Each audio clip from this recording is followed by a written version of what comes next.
Welcome to IBTV. Guntur కొత్తపేటలోని CPI జిల్లా కార్యాలయం మల్లయ్యలింగం భవన్లో సిపిఐ సమితి సభ్యుల సమావేశం జరిగింది. ఈ సమావేశం అనంతరం మీడియాతో మాట్లాడిన సిపిఐ జాతీయ సమితి సభ్యులు ముప్పాల నాగేశ్వరరావు, అమెరికా అధ్యక్షుడు డొనాల్డ్ ట్రంప్ దూకుడు ప్రపంచ శాంతికి తీవ్ర ముప్పుగా ప్రపంచాన్ని తన గుప్పెట్లో పెట్టుకోవాలనే అహంకారంతో ట్రంప్ వ్యవహరిస్తూ మూడో ప్రపంచ యుద్ధ భయాలను రెచ్చగొడుతున్నారని విమర్శించారు. ట్రంప్ ఒకవైపు ప్రపంచ శాంతి దూతనని చెప్పుకుంటూ నోబెల్ బహుమతి కోరడం పిచ్చితనానికి నిదర్శనమన్నారు. వెనిజులా అధ్యక్షుడు నికోలస్ మదురో ఆయన సతీమణిని బలవంతంగా నిర్బంధించడం అంతర్జాతీయ చట్టాలకు విరుద్ధమని ఖండించారు.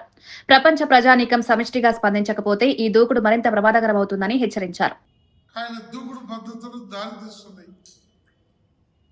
ప్రపంచాన్ని తన గుప్పిట్లో పెట్టుకోవాలనే హిట్లర్ కన్నా, ముసోలిని కన్నా, ఆనాటి నాజీల కన్నా మరింత పొగరబోత్తనంతో ప్రపంచ రాజకీయాలని ప్రపంచ శాంతి దూత కావాలి, నోబెల్ బహుమతి ఇవ్వండి అని చెప్పినటువంటి ట్రంప్ చాలా పిచ్చి పనులు చేస్తున్నాడు. దీన్ని ప్రపంచవ్యాప్తంగా ప్రజాభిప్రాయాన్ని కూడగట్టి ట్రంప్ని తగిన పద్ధతిలో నిలువరించకపోతే భారతదేశ ప్రతిష్ట కూడా దెబ్బతింటుంది. మోడీ తనని సంతోషపరచబెట్టాలి అంటే ఏంది అర్థం? చాలా నీచమైన భాష. తన కళ్ళల్లో ఆనందాన్ని వచ్చేటట్టు మోడీ ప్రవర్తించాలి మనగలుగుతుందా? మోడీ ఈ దేశంలో ఒక నియంతగా మారేదాన్ని మనం అనుమతించాలా? ఇప్పటికి మోడీ రాజ్యాంగేతర శక్తిగా, రాజ్యాంగానికి అతీతమైన వ్యక్తిగా ఆయన వ్యవహార శైలి పెరిగిపోయింది. ప్రతిపక్షాల మాటకి గౌరవం లేదు, రాజ్యాంగానికి గౌరవం లేదు. సాక్షాత్తు ఒక గిరిజన మహిళల్ని ఇప్పుడు దేశాధ్యక్షురాలుగా నియమించానని చెప్పే, అవకాశం కల్పించానని చెప్పే మోడీ దేశాధినేతని పార్లమెంటు భవన ప్రారంభోత్సవానికి పిలువకపోవడం అనేది దారుణాతి దారుణం. అంటే దేశాధినేతని గౌరవించని తన వైఖరి ఈ ఒక్క అంశంలోనే రుజువైపోయింది. అందువల్ల భారతదేశంలో ప్రజాస్వామ్యం పరిడి వెళ్ళాలన్నా, లౌకిక వ్యవస్థ కాపాడబడాలన్నా, అంబేద్కర్ రాజ్యాంగం రక్షించబడాలన్నా కమ్యూనిస్టులు, లౌకికవాదులు, సెక్యులర్ పార్టీలు బలపడాలి, ధైర్యంగా నిలబడాలి, అధికారం కోసం జారిపోకూడదు. అందుకే సిపిఐ శతవార్షికోత్సవాల ముగింపు ఉత్సవం జనవరి 18 ఖమ్మంలో లక్షలాది మందితో జరగబోతూ ఉంది. ఇది ఉభయ తెలుగు రాష్ట్రాల్లో ఈ ర్యాలీ కమ్యూనిస్టు శక్తులకి, ప్రజాస్వామ్యవాదులకి, లౌకికవాదులకి, దేశభక్తులకి ఒక ఉత్సాహాన్ని నింపేటువంటి కార్యక్రమం. అందువల్ల కమ్యూనిస్టు అభిమానులే కాకుండా దేశభక్తులు, లౌకికవాదులు, ప్రజాస్వామ్యవాదులు, భారతదేశంలో ప్రజాస్వామ్యాన్ని కాపాడుకోవాలనుకునేటువంటి ప్రతి ఒక్కరూ జనవరి 18వ తారీఖు జరిగే ప్రదర్శనకి ఆంధ్ర రాష్ట్రం నుండి తరలి రావాలని ఈ సందర్భంగా కోరుతున్నాం.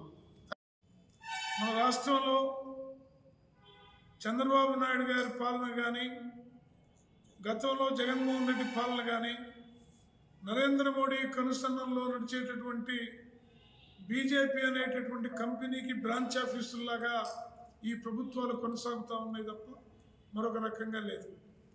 ముఖ్యంగా ఎన్డీఏ పేరుతోటి ఈ రాష్ట్రంలో అధికారంలో ఉన్నటువంటి చంద్రబాబు గారి ప్రభుత్వం ముఖ్యంగా పీపీపీ అనేటటువంటి పేరుతోటి పబ్లిక్ ప్రైవేట్ పార్ట్నర్షిప్ అని తెలియజేస్తూ ఇవాళ మొత్తం వైద్య రంగాన్ని, వైద్య విద్యని ప్రజలకు అందుబాటులో లేకుండా చేస్తున్నటువంటి దుర్మార్గానికి పూనుకుంటా ఉంది. దీనికి నరేంద్ర మోడీ డైరెక్టర్, చంద్రబాబు గారు యాక్టర్గా దీన్ని మనం చూడాల్సిన అవసరం ఏర్పడుతూ ఉంది. అందువల్ల ఈ నెల 14వ తేదీన ఆ పీపీపీ జీవో కాపీలు ఏవైతే ఉన్నాయో వాటిని భోగి రోజు కాబట్టి భోగి మంటల్లో సిపిఐ తరఫున రాష్ట్ర వ్యాప్తంగా దగ్ధం చేయబోతూ ఉన్నాం.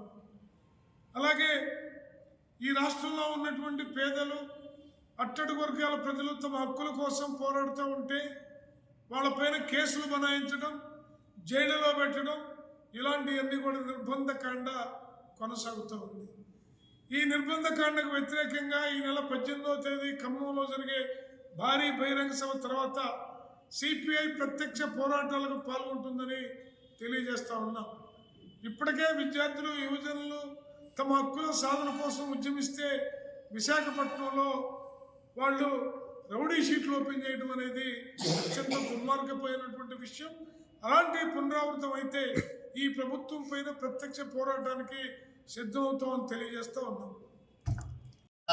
ముగింపు సభ 100 సంవత్సరాలు అయిన సందర్భంగా డిసెంబర్ 26న మరి 100 సంవత్సరాలు అయిపోయి 101వ సంవత్సరాలకి అడుగు పెడతా ఉన్నాం.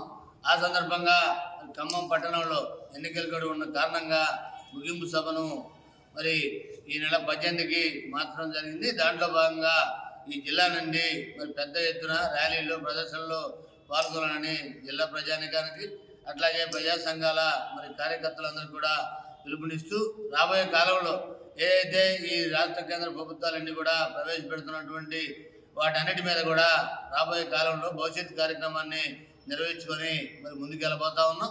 దాంట్లో ఏదైతే 18వ తారీఖున ప్రదర్శన బహిరంగ సభలో పెద్ద ఎత్తున మరి రాష్ట్ర నాయకత్వమే కాకుండా జాతీయ నాయకత్వం కూడా పాల్గొనవుతా ఉన్నారు. దాంట్లో నిర్ణయాలు చేసుకొని పార్టీని ముందుకు తీసుకెళ్లే దాంట్లో మరి వెళ్తామని ఇప్పటికే భారత కమ్యూనిస్ట్ పార్టీ 100 ఏళ్ల చరిత్రలో అనేక సంస్కరణలకి తీసుకురావడంలో కీలక పాత్ర వహించడం జరిగింది. దాంట్లో భాగంగా మరి పార్టీ ఏర్పాటు చేసినటువంటి ఈ దేశానికి సంపూర్ణ స్వాతంత్రం కావాలని ప్రారంభమైన ఉద్యమం నేటికి మరి అనేక సమస్యల మీద, విద్యార్థి సమస్యల మీద ఏఎస్ఎఫ్ని, ఏ యువజన సమస్యల మీద ఏవైఎఫ్గా, మహిళా సమస్యల మీద మహిళా సంఘంగా, అన్ని విభాగాలకు సంబంధించి కార్మిక సమస్యల మీద ఏఐటీజీ అన్ని సంఘాల పేరుతోటి ప్రజానీకానికి దగ్గరవై పోరాటాలు నిర్వహిస్తూ ఉన్నాం. రాబోయే కాలంలో ఏదైతే 18న మరి 100 సంవత్సరాల ముగింపు సభ అనంతరం కూడా వారందరికీ వారి హక్కుల రక్షణ కోసం భారత కమ్యూనిస్ట్ పార్టీగా మరి కొనసాగుతామని మరి జరగబోయే 18 కార్యక్రమంలో మరి నగరంలోని, జిల్లాలోని మరి ప్రజలంతా కూడా సహకరించి విజయవంతం చేయాలని కోరుతా ఉన్నాం.